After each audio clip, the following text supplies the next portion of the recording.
How did we get here? Big questions about who we are and how we got to be that way are at the core of our nature. We've developed technology to see amazingly far across space and also time. Light moves through space, just like we do, only much faster. It takes time to get somewhere. So, viewing the light of distant stars and galaxies is like looking into the past. It took time for the light to reach us. Yet, after all our years of exploring, to better understand ourselves and our origins, there is still so much to know. Our story stretches back more than 13 billion years, not long after the expansion of time and space first began.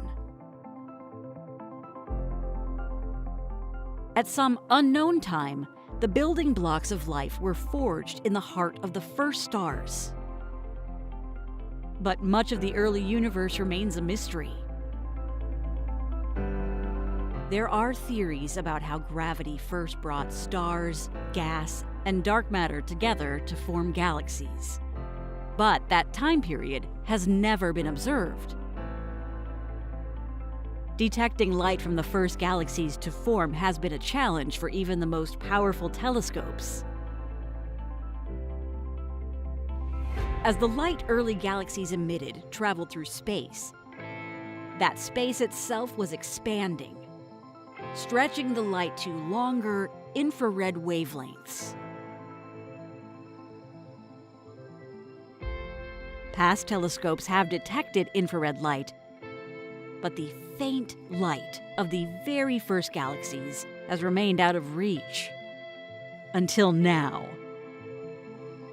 The James Webb Space Telescope is specially designed to detect the first galaxies. Webb's large mirror and sensitive instruments will enable it to collect more infrared light than we've ever seen, allowing the first galaxies to emerge into view.